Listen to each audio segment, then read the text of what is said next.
한국의 조선업은 전 세계에서 유례를 찾을 수 없을 만큼 과감하고 빠르게 성장해왔습니다. 1970년 포항제철의 완공을 앞두고 철의 소비처를 찾던 박정희 대통령은 당시 현대건설 정주영 회장에게 중공업의 육성을 요청하였습니다. 당시 500원 지폐에 그려진 거북선을 보여주며 한국의 잠재력이 분출될 것이라며 설득하게 된 일화는 이제는 너무도 유명해 모르는 사람이 없을 것입니다. 한때는 중국에게 1위 자리를 뺏기기도 했지만 지난 1일 수에즈 운하의 통행이 일시적으로 마비됐다는 속보가 나오며 외신들은 일본과 한국을 비교하고 나섰습니다. 예전에 영국 국방부가 한국에게 타이드급 선박 수주를 맡긴 적이 있었는데 그 당시 영국 국방부는 국민들로부터 욕을 많이 들었다고 하는데요. 하지만 이제와 돌아보니 한국에 수주를 맡겼던 건 탁월한 선택이었다며 재평가받고 있습니다. 어떤 일이 있었으며 한국의 조선업이 세계 최고가 될 수 있었던 이유를 알아보겠습니다. 일제강점기 당시 우리나라의 조선업은 대부분 일본인들이 독점하고 있었습니다. 광복 후에 정부는 다시 조선업을 되살리기 위해 공업시설과 기술 도입을 추진하면서 노력했고 서울대 한국해양대학, 부산수산대학 등 대학에는 조선공학과를 설치하여 인력을 양성하는 데 힘을 쏟았습니다. 하지만 1950년 6월 25일 한국 전쟁이 발발하면서 그나마 남아있던 조선시설이 부산을 제외하고 거의 다 파괴되고 말았습니다.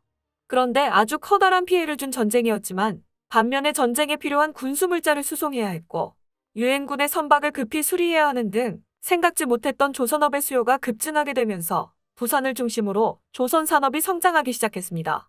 철판을 겹쳐서 리벳으로 고정하는 고전적인 조선 기술인 리벳 접합 공법. 이 기술을 이용하여 당시 영국은 세계 조선 시장을 휩쓸고 있었습니다. 하지만 유엔군은 새로운 기술을 도입하여 철판을 용접으로 접합한 선박들이 많이 있었기 때문에 한국의 조선소들은 자연스럽게 용접 기술을 습득하게 되었습니다. 이때까지만 해도 한국의 조선업은 전쟁 피해를 복구하거나 소형 목재 선박을 건조하는 것이 주를 이뤘습니다. 그러던 1966년 대한조선공사의 자체 기술로 설계하여 건조한 2600GT급 화물선 신양호가 세계적인 선급협회 중 하나인 미국의 ABS 선급협회의 입금검사에서 최초로 합격하게 됩니다. 이후 1967년 조선공업진흥법과 기계공업진흥법이 제정되면서 본격적으로 조선산업을 육성하는 법적 근거가 마련된 것입니다.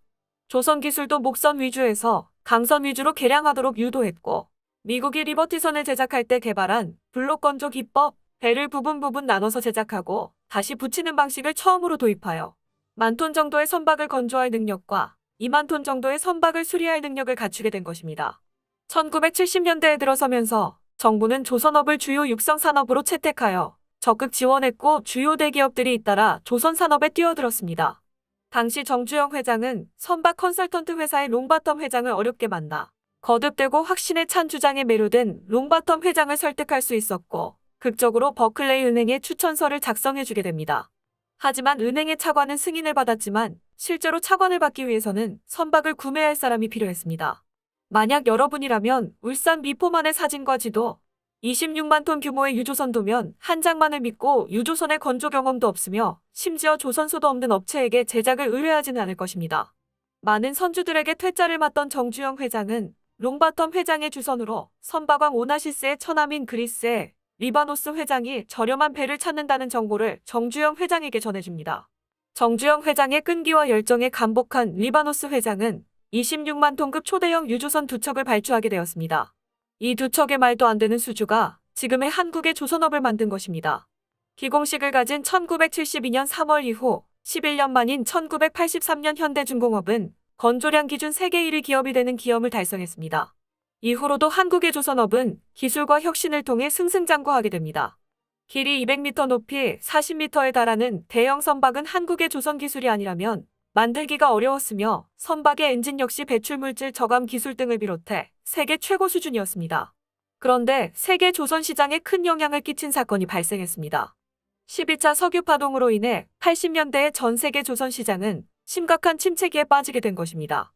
조선업의 불황이 장기화되자 많은 유럽의 조선소들이 문을 닫기 시작했고 당시 세계 조선업의 선두주자였던 일본마저도 합리화 조치를 통해 건조 능력을 절반 수준으로 줄여야 했습니다. 이때 우리나라는 정부의 조선산업 육성 정책에 따른 지원으로 대우조선과 삼성중공업이 각각 제2도크를 완공하면서 세계적인 초대형 조선소를 갖추게 되었습니다. 이 시기에 세계 2위 수준의 조선 강국으로 자리 잡게 된 것입니다. 하지만 장기화되는 조선업 불황 앞에서 우리나라의 조선소들도 당연히 경영난을 겪을 수밖에 없었고, 결국 우리나라의 조선업계는 조선산업 합리화 조치를 시행하며 대대적인 구조 조정을 하게 되었습니다. 1990년대에 이르러서 전 세계 해운업이 되살아나며 조선업도 같이 덩달아 살아나게 되는데, 특히 유조선의 발주가 급증하기 시작했습니다. 한국의 조선소들은 조선 경기 불황 속에서도 초대형 도크를 확충해 놓은 덕분에 30% 정도의 점유율을 확보하고 있었습니다.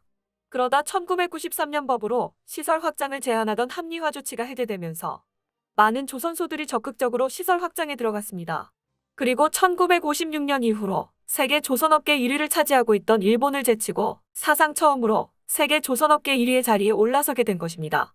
한편 중국은 저가 수주를 내세우며 급부상하고 있었는데, 그러던 2008년 미국-발 금융위기로 인해 세계 경제는 또다시 침체되기 시작했습니다. 그리고 2012년경 경제위기에 IMF가 찾아오듯 소리 소문 없이 한국의 조선업에도 상당한 위기가 찾아오게 됩니다. 미국과 유럽의 경제위기가 찾아와 우리나라의 중소중공업들은 대부분 문을 닫아야 했고, 현대와 삼성, 대우조선해양도 큰 타격을 입게 됐습니다. 한국 조선업을 견제하기 위한 중국의 저가 수주 싹쓸이로 인해 세계 조선업계 1위의 자리를 중국에게 빼앗기는 상황을 맞이하게 된 것입니다. 그런데 2018년부터 한국의 조선업이 다시 살아날 조짐이 보이기 시작하는데, 연이은 중국 조선업의 결정적인 실수로 인해 빼앗겼던 조선업 1위를 다시 탈환하게 된 것입니다. 9월 1일 이집트 스웨즈 운하의 통행이 또다시 마비됐다는 속보가 나왔습니다. 외신들은 이 소식을 긴급히 전하며 민감한 반응을 보였는데, 지난해 3월 일본 컨테이너선이 스웨즈 운하 한가운데서 좌초되면서 통행을 마비시키고 막대한 피해가 발생했던 에버기 분호의 악몽이 되살아났기 때문입니다. 당시 360여 척의 선박이 스웨즈 운하를 통과하지 못해 전 세계 해운이 마비됐었습니다. 글로벌 공급망에 심각한 타격을 주었던 에버기 분호 사건은 일본 컨테이너선의 이미지에 먹칠을 하는 결정타가 되었습니다. 그런데 이번에 또다시 스웨즈 운하를 막는 배가 나타났다 하니 외신들이 주목할 수밖에 없었던 것입니다. 싱가포르의 어피니티 V호가 1차선에서 좌초되자 관리청은 예인선 5척을 빠르게 투입해 좌초된 선박 인양에 나섰고, 선박을 다시 띄워 최악의 피해를 막은 것으로 전해졌습니다.